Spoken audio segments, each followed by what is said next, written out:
ఓం శాంతి 12/9/2024 సాకార ఈశ్వరీయ మధుర మహావాక్యాలు. మధురమైన పిల్లలారా, బ్రాహ్మణులు శిఖ, శూద్రులు పాదాలు. ఎప్పుడైతే శూద్రుల నుండి బ్రాహ్మణులుగా అవుతారో అప్పుడు దేవతలుగా అవ్వగలరు. ప్రశ్న: మీ ఏ శుభ భావనను కూడా మనుషులు వ్యతిరేకిస్తారు? జవాబు: ఈ పాత ప్రపంచం సమాప్తమై కృత ప్రపంచం స్థాపన అవ్వాలి అనేది మీ శుభ భావన. అందువలన ఈ పాత ప్రపంచం వినాశనం అయ్యే తీరుతుంది అని మీరు చెప్తారు. దీనిని కూడా మనుషులు వ్యతిరేకిస్తారు. ప్రశ్న: ఈ ఇంద్రప్రస్థ సభ యొక్క ముఖ్యమైన నియమం ఏది? జవాబు: పతితులైన ఏ శూద్రులను ఈ ఇంద్రప్రస్థ సభకు తీసుకురాకూడదు. ఒకవేళ ఎవరైనా తీసుకొస్తే వారికి కూడా పాపం అంటుకుంటుంది. ఓం శాంతి. ఆత్మిక పిల్లలకు ఆత్మిక తండ్రి కూర్చొని అర్థం చేస్తూ ఉన్నారు. మనము మన కొరకు దైవీ రాజ్యమును మళ్ళీ స్థాపిస్తున్నాము అని ఆత్మిక పిల్లలకు తెలుసు. ఎందుకంటే మీరు బ్రహ్మ కుమార్ కుమారీలు. మీకు మాత్రమే ఈ విషయం తెలుసు, కానీ మాయ మిమ్ములను కూడా మరపింపజేస్తుంది. మీరు దేవతలుగా అవ్వాలి అనుకుంటే మాయ మిమ్ములను బ్రాహ్మణుల నుండి శూద్రులుగా చేసేస్తుంది. శివబాబాను స్మృతి చేయకపోవడం ద్వారా బ్రాహ్మణులు శూద్రులుగా అయిపోతారు. మనము మన రాజ్యమును స్థాపిస్తున్నాము అని పిల్లలైన మీకు తెలుసు. రాజ్యము స్థాపన అయినప్పుడు ఈ పాత సృష్టి ఉండదు. అందరినీ ఈ విశ్వం నుండి శాంతిధామానికి పంపిస్తారు. ఇది మీ భావన. కానీ ఈ ప్రపంచం సమాప్తం అవుతుంది అని మీరు చెప్తున్న విషయాన్ని బయట వారు తప్పకుండా వ్యతిరేకిస్తారు కదా. ఈ బ్రహ్మ కుమారీలు ఏం చెప్తున్నారు అని అంటారు. వినాశనం వినాశనం అని చెప్తూనే ఉంటారు. ఈ వినాశనం ద్వారానే విశేషంగా భారతదేశానికి ప్రపంచమంతటికి మంచి జరుగుతుంది అని మీకు తెలుసు. ఈ విషయం ప్రపంచంలోని వారికి తెలియదు. వినాశనం జరిగితే అందరూ ముక్తిధామానికి వెళ్ళిపోతారు. మీరిప్పుడు ఈశ్వరీయ సంప్రదాయస్తులుగా అయ్యారు. మొదట అసురీ సంప్రదాయులుగా ఉండేవారు. మీకు ఈశ్వరుడే స్వయంగా నన్ను ఒక్కరినే స్మృతి చెయ్యండి అని చెప్తారు. ఎవ్వరూ సదా స్మృతి చేస్తూ ఉండలేరు అని తండ్రికి తెలుసు. సదా స్మృతిలో ఉంటే వికర్మలు వినాశనమై కర్మాతీత స్థితి ఏర్పడుతుంది. ఇప్పుడైతే అందరూ పురుషార్థులే. బ్రాహ్మణులైన వారే దేవతలుగా అవుతారు. బ్రాహ్మణుల తర్వాత దేవతలు. బ్రాహ్మణులు శిఖ అని తండ్రి అర్థం చేయించారు. పిల్లలు పల్టీల ఆటను ఆడతారు. మొదట తలపైన ఉన్న శిఖ వస్తుంది. బ్రాహ్మణులకి ఎల్లప్పుడూ శిఖ అనగా పిలక ఉంటుంది. మీరు బ్రాహ్మణులు మొదట శూద్రులుగా అనగా పాదాలుగా ఉండేవారు. ఇప్పుడు బ్రాహ్మణులుగా పిలకగా ఉన్నారు. తర్వాత దేవతలుగా అవుతారు. ముఖ భాగమును దేవతలు అని, భుజ భాగమును క్షత్రియులు అని, కడుపును వైశ్యులు అని, పాదాలను శూద్రులు అని వర్ణిస్తారు. శూద్రులు అనగా క్షుద్ర బుద్ధి, తుచ్చ బుద్ధి కలవారు. తండ్రిని గురించి తెలియని వారిని తుచ్చ బుద్ధి అని అంటారు. వారు తండ్రిని ఇంకా గ్లాని చేస్తూ ఉంటారు. ఎప్పుడెప్పుడు భారతదేశంలో గ్లాని జరుగుతుందో అప్పుడు నేను వస్తాను అని తండ్రి అంటారు. భారతీయులైన వారితోనే తండ్రి మాట్లాడతారు. యదా యదా హి ధర్మస్య. భారతదేశంలోనే తండ్రి వస్తారు, మరే స్థానంలోనూ రారు. భారతదేశమే అవినాశి ఖండం. తండ్రి కూడా అవినాశి. వారు ఎప్పటికీ జనన మరణాలలోకి రారు. అవినాశి ఆత్మలకే తండ్రి కూర్చొని వినిపిస్తారు. ఈ శరీరం అయితే వినాశి. మీరెప్పుడు శరీర భావం వదిలి స్వయాన్ని ఆత్మగా భావించడం ముందైతే తెలియదు. ఇప్పుడు శరీర భావం వదిలి స్వయాన్ని ఆత్మగా భావించడం ప్రారంభించారు.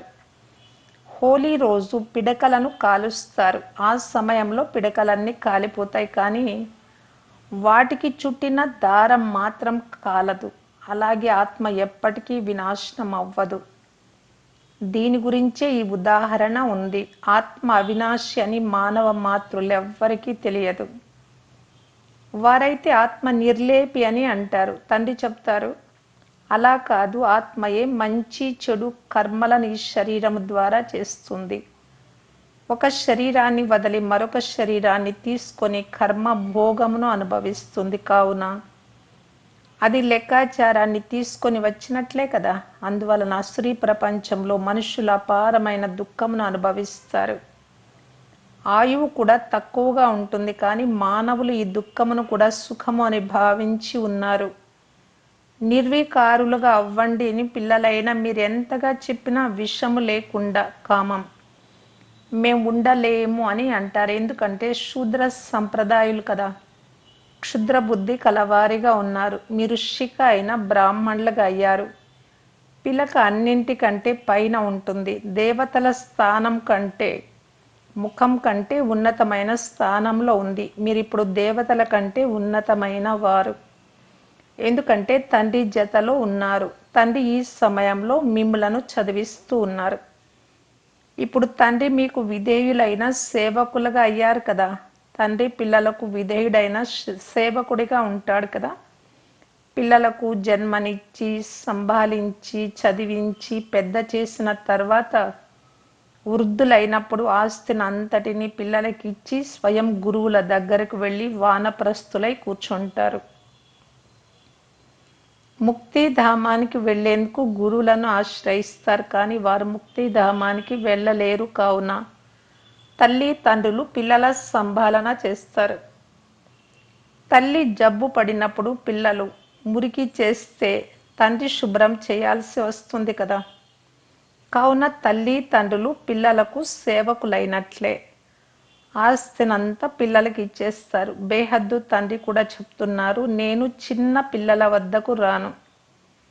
మీరు పెద్దవారే కదా, కూర్చొని మీకు శిక్షణని ఇస్తాను. మీరు శివబాబాకు పిల్లలుగా అవుతారు కనుక బీకేలు అని పిలువబడతారు. ఇంతకుముందు శూద్ర కుమారీలుగా వేశ్యాలయంలో ఉండేవారు. మీరిప్పుడు వేశ్యాలయంలో లేరు. ఇక్కడ వికారులు ఎవ్వరూ ఉండలేరు, అనుమతి లేదు. మీరు బీకేలు. ఇది బ్రహ్మ కుమారీలు ఉండే స్థానం.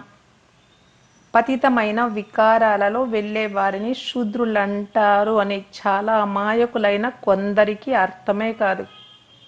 వారు ఇక్కడ ఉండేందుకు అనుమతి లేదు, వారు రాలేరు. ఇది ఇంద్రసభ కదా, ఇది ఇంద్రసభ. ఇక్కడ జ్ఞాన వర్షం కురుస్తూ ఉంటుంది. బ్రహ్మ కుమారీలెవరైనా అపవిత్రులను రహస్యంగా సభలో కూర్చోబెడితే ఇరువురికి రాతి బుద్ధి కలవారిగా అయిపోమ్మని శాపం లభిస్తుంది. ఇది సత్యమైన ఇంద్రప్రస్థం కదా. ఇది శూద్ర కుమారీల సత్సంగము కాదు. దేవతలు పవిత్రంగా ఉంటారు, శూద్రులు పతితంగా ఉంటారు. తండ్రి వచ్చి పతితులను పావన దేవతలుగా చేస్తారు. పతితంగా ఉన్న మీరిప్పుడు పావనంగా అవుతున్నారు. కావున ఇది ఇంద్రసభ. ఒకవేళ అడగకుండా ఎవరైనా వికారులను తీసుకొస్తే చాలా శిక్షలు లభిస్తాయి. రాతి బుద్ధి కలవారిగా అయిపోతారు. బుద్ధి పని చెయ్యదు. ఇక్కడ పారస బుద్ధి కలవారిగా అవుతున్నారు కదా. కావున వారిని పిలుచుకొని వచ్చిన వారికి కూడా శాపము లభిస్తుంది. మీరు వికారులను దాచిపెట్టి ఎందుకు పిలుచుకొని వచ్చారు? ఇంద్రుడు తండ్రితో అడగనే లేదు, కావున చాలా శిక్షలు లభిస్తాయి. ఇవి గుప్తమైన విషయాలు. మీరిప్పుడు దేవతలుగా అవుతున్నారు. నియమాలు చాలా కఠినంగా ఉన్నాయి. స్థితి దిగజారిపోతుంది. ఒకేసారి రాతి బుద్ధి కలవారిగా అయిపోతారు. ఉండేది రాతి బుద్ధి. పారస్ బుద్ధి కలవారిగా అయ్యేందుకు పురుషార్థమే చెయ్యరు. ఈ గుప్తమైన విషయాలను పిల్లలైన మీరు మాత్రమే అర్థం చేసుకోగలరు. ఇక్కడ బీకేలు ఉంటారు. వారిని దేవతలు అనగా రాతి బుద్ధి కలవారి నుండి పారస్ బుద్ధి కలవారిగా తండ్రి తయారు చేస్తున్నారు. తండ్రి మధురాతి మధురమైన పిల్లలకు అర్థం చేస్తూ ఉన్నారు. ఏ విషయాన్ని ఉల్లంఘించరాదు, లేకపోతే వారిని పంచభూతాలు పట్టుకుంటాయి. కామ, క్రోధ, లోభ, మోహ, అహంకారము ఈ 5 అర్ధకల్పం నుండి పెద్ద పెద్ద భూతాలు మీరు ఇక్కడికి భూతాలను తరిమేసేందుకు వచ్చారు. ఆత్మ శుద్ధంగా పవిత్రంగా ఉండేది, అది అపవిత్రంగా అశుద్ధంగా దుఃఖీగా రోగిగా అయింది. ఈ ప్రపంచంలో అపారమైన దుఃఖం ఉంది. తండ్రి వచ్చి జ్ఞాన వర్షం కురిపిస్తూ ఉన్నారు. పిల్లలైన మీ ద్వారానే కురిపిస్తారు. మీ కొరకు స్వర్గాన్ని రచిస్తారు. మీరే యోగ బలము ద్వారా దేవతలుగా అవుతారు. తండ్రి అలా అవ్వరు. తండ్రి సేవకుడు, టీచర్ కూడా విద్యార్థులకు సేవకుడిగా ఉంటాడు. సేవ చేసి చదివిస్తాడు. నేను మీకు చాలా విధేయుడైన సేవకుడను అని టీచర్ అంటాడు. కొందరిని న్యాయవాదులుగా, కొందరిని ఇంజనీర్లు మొదలైన వారిగా చేస్తాడు. కనుక సేవకుడైనట్లే కదా. అదేవిధంగా గురువులు కూడా మార్గాన్ని తెలుపుతారు. సేవకులై ముక్తిధామానికి తీసుకెళ్లే సేవ చేస్తారు. కానీ ఈ రోజులలో ఏ గురువులు తీసుకెళ్ళలేరు. ఎందుకంటే వారు కూడా పతితులే. ఒక్క సద్గురువు మాత్రమే సదా పవిత్రులు. మిగిలిన గురువులందరూ పతితులు. ఈ ప్రపంచమంతా పతితంగా ఉంది. సత్యుగాన్ని పావన ప్రపంచమని, కలియుగాన్ని పతిత ప్రపంచమని అంటారు. సత్యుగమును మాత్రమే సంపూర్ణ స్వర్గమని అంటారు. త్రేతాలో 2 కళలు తగ్గిపోతాయి. ఈ విషయాలను పిల్లలైన మీరు మాత్రమే అర్థం చేసుకొని ధారణ చేస్తారు. ప్రపంచంలోని మానవులకైతే ఏమీ తెలియదు. ప్రపంచంలోని వారందరూ స్వర్గంలోకి వెళ్తారు అని కాదు. కల్పక్రితము వెళ్ళిన భారత్ వాసులే మళ్ళీ వస్తారు. సత్య త్రేతాయుగాలలో దేవతలుగా అవుతారు. వారే మళ్ళీ ద్వాపరయుగం నుండి తమను హిందువులము అని చెప్పుకుంటూ ఉన్నారు. ఈనాటి వరకు ఉన్న హిందూ ధర్మంలో ఈ ఆత్మలైతే పైనుండి దిగి వస్తారు. వారు కూడా స్వయాన్ని హిందువులమని చెప్పుకుంటారు. కానీ వారైతే దేవతలుగా అవ్వరు, స్వర్గంలోకి రారు. వారు మళ్ళీ ద్వాపరయుగం తర్వాత తమ సమయ అనుసారంగా పైనుండి దిగుతారు. స్వయాన్ని హిందువులము అని చెప్పుకుంటారు. ఆది నుండి అంతిమం వరకు పాత్ర ఉన్న మీరు మాత్రమే దేవతలుగా అవుతారు. డ్రామాలో ఇది చాలా పెద్ద యుక్తి. చాలా మంది బుద్ధిలో కూర్చోదు. అందువలన ఉన్నత పదవిని కూడా పొందలేరు. ఇది సత్యనారాయణ కథ. వారైతే అసత్య కథలను వినిపిస్తారు. దాని ద్వారా లక్ష్మీనారాయణలుగా ఎవ్వరూ అవ్వరు. ఇక్కడ మీరు ప్రాక్టికల్గా అవుతారు. కలియుగంలో ఉన్నదంతా అసత్యమే. అసత్య మాయ. రావణ రాజ్యమే అసత్యమైనది. సత్యమైన ఖండమును తండ్రి తయారు చేస్తారు. ఇది కూడా బ్రాహ్మణులైన మీకు మాత్రమే నెంబర్ వార్ పురుషార్థ అనుసారం తెలుసు. ఎందుకంటే ఇది చదువును తక్కువగా చదువుకుంటే ఫెయిల్ అయిపోతారు. ఈ చదువు కల్పానికి ఒక్కసారి మాత్రమే ఉంటుంది. ఆ తర్వాత చదవడమే కష్టమైపోతుంది. ప్రారంభంలో చదువుకొని ఎవరైతే శరీరం వదిలి వెళ్ళారో వారు అవే సంస్కారాలను తీసుకెళ్లారు. వారు మళ్ళీ వచ్చి చదువుకుంటారు. నామరూపాలైతే మారిపోయి ఉంటాయి. ఆత్మకి 84 జన్మల పాత్ర లభించింది. అది భిన్న భిన్న నామ రూప దేశ కాలాలలో పాత్ర చేస్తుంది. ఇంత చిన్న ఆత్మకు ఎంత పెద్ద శరీరం లభిస్తుంది. ఆత్మ అయితే అందరిలో అన్నింటిలో ఉంటుంది కదా. ఇంత చిన్న ఆత్మ చిన్న దోమలో కూడా ఉంది. ఇవన్నీ చాలా సూక్ష్మంగా అర్థం చేసుకోవలసిన విషయాలు. బాగా అర్థం చేసుకున్న పిల్లలే మాలలో మణిగా అవుతారు. మిగిలిన వారు వెళ్ళి పైసా పదవిని పొందుకుంటారు. అంటే చాలా చిన్న పదవిని. మీ పూల తోట ఇప్పుడు తయారవుతూ ఉంది. మొదట మీరు ముళ్ళుగా ఉండేవారు. కామ వికారం అనే ముళ్ళు చాలా చెడ్డది అని తండ్రి చెప్తారు. ఇది ఆది మధ్య అంత్యాలు దుఃఖం ఇస్తుంది. కామమే దుఃఖానికి మూల కారణం. కామమును జయిస్తేనే జగత్ జీతులుగా అవుతారు. ఇదే కష్టమని చాలా మంది అనుకుంటారు. చాలా కష్టంగా పవిత్రం అవుతారు. ఎవరైతే కల్పకృతం తయారయ్యారో వారే ఇప్పుడు తయారవుతారు. పురుషార్థం చేసి ఉన్నతాతి ఉన్నతమైన దేవతలుగా ఎవరు తయారవుతారో తెలుపబడుతుంది. నరు నుండి నారాయణుడిగా, నారి నుండి లక్ష్మిగా తయారవుతారు కదా. క్రొత్త ప్రపంచంలో స్త్రీ పురుషులు ఇరువురు పావనంగా ఉండేవారు, ఇప్పుడు పతితులుగా ఉన్నారు. పావనంగా ఉన్నప్పుడు సతో ప్రధానంగా ఉండేవారు, ఇప్పుడు తమో ప్రధానంగా అయ్యారు. ఇక్కడ ఇరువురు పురుషార్థం చేయాలి. ఈ జ్ఞానాన్ని సన్యాసులు ఇవ్వలేరు, వారి నివృత్తి మార్గ ధర్మమే వేరు. ఇక్కడ భగవంతుడు స్త్రీ పురుషులు ఇరువురిని చదివిస్తారు. ఇప్పుడు శూద్రుల నుండి బ్రాహ్మణులైన తర్వాత మళ్ళీ లక్ష్మీ నారాయణలుగా అవ్వాలి అని ఇరువురికి చెప్తారు. అందరూ అవ్వరు. లక్ష్మీ నారాయణలకు కూడా వంశం ఉంటుంది కదా. వారు రాజ్యమును ఎలా తీసుకున్నారో ఎవరికీ తెలియదు. సత్యుగంలో వీరి రాజ్యం ఉండేది అని కూడా భావిస్తారు, కానీ సత్యుగానికి లక్షల సంవత్సరాలు ఇచ్చేశారు. కావున ఇది అజ్ఞానమే. తండ్రి చెప్తున్నారు, ఇది ముళ్ళ అడవి, అది పూల తోట. మీరు ఇక్కడికి రాకముందు అసురులుగా ఉండేవారు, ఇప్పుడు మీరు అసురుల నుండి దేవతలుగా అవుతున్నారు. అలా ఎవరు తయారు చేస్తారు? బేహద్దు తండ్రి. దేవతల రాజ్యం ఉన్నప్పుడు ఇతర ధర్మంలేవి ఉండేవి కావు. ఇది కూడా మీరు అర్థం చేసుకుంటారు. అర్థం చేసుకోలేని వారిని పతితులు అని అంటారు. ఇది బ్రహ్మ కుమార్ కుమారీల సభ. ఒకవేళ ఎవరైనా చెడు పని చేస్తే స్వయానికి శాపం నిచ్చుకుంటారు, రాతి బుద్ధి కలవారిగా అవుతారు. నర్ని నుండి నారాయణుడిగా తయారయ్యే బంగారు బుద్ధి ఉండదు, ఇది రుజువు అవుతుంది. అలాంటి వారు 3వ శ్రేణికి చెందిన దాసదాసీలుగా అవుతారు. ఇప్పుడు కూడా రాజుల వద్ద దాసదాసీలు ఉన్నారు. కొందరి ధనము మట్టిలో కలిసిపోతుంది అని కూడా గాయనం ఉంది. అగ్ని గుండ్లు కూడా వస్తాయి, విషపు గోళీలు కూడా వస్తాయి, మృత్యు అయితే తప్పకుండా వస్తుంది. మానవుల లేక అస్త్రశస్త్రములు మొదలైన వాటి అవసరమే లేకుండా ఉండే బాంబులను తయారు చేస్తున్నారు. బాంబుల గాలి అంతటా వ్యాపించి వెంటనే సమాప్తం చేయు విధంగా బాంబులు వదులుతారు. ఇన్ని కోట్ల మానవులు వినాశనం అవ్వాలి, ఇది చిన్న మాటనా? సత్యుగంలో ఎంత కొద్ది మంది ఉంటారు, మిగిలిన వారందరూ శాంతిధామానికి వెళ్తారు. అక్కడే ఆత్మలైన మనందరూ ఉంటాం.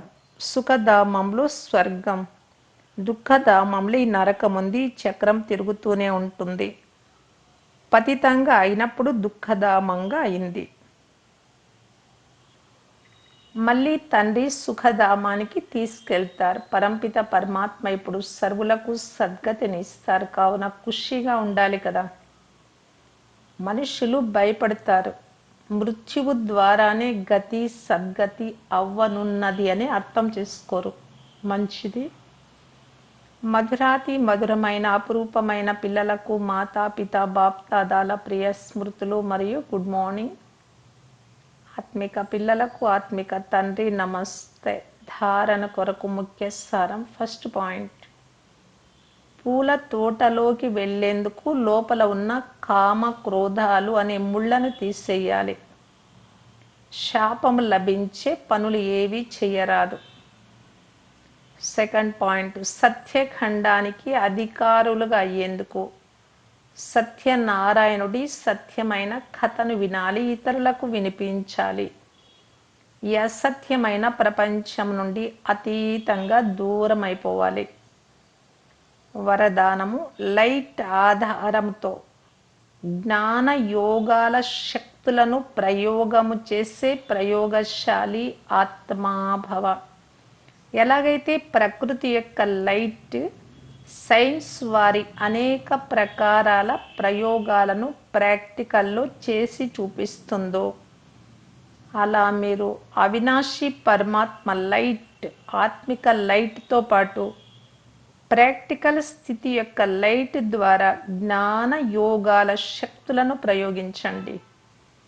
ఒకవేళ స్థితి మరియు స్వరూపము డబల్ లైట్గా ఉంటే ప్రయోగం యొక్క సఫలత చాలా సహజంగా జరుగుతుంది.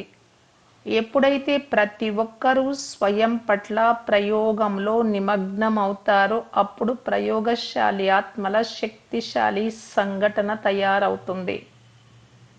స్లోగన్, విఘ్నాల అంశము మరియు వంశాన్ని సమాప్తము చేయువారే విఘ్న వినాశకులు. అవ్యక్త ఇషారా. ఇచ్చా మాత్రం అవిద్యా స్థితిని అనుభవం చేసుకుని అనుభవం చేయించటానికి బాప్దాదా తెలియజేస్తూ ఉన్నారు. మీరు పిల్లలు, విశ్వం ముందు ఆధారమూర్తులు. విశ్వంలోనే మీరు వెలుగుతూ ఉండేటటువంటి నక్షత్రాలు, చైతన్య జ్యోతులు, విశ్వంలోని కుల దీపకులు అని ఏదైతే మీకు శ్రేష్ఠ మహిమ ఉందో, ఈ శ్రేష్ఠ మహిమకు అధికారులైనటువంటి ఆత్మలు ఇప్పుడు విశ్వం ముందు మీ సంపన్న స్వరూపాన్ని ప్రత్యక్షంగా చూపించాలి.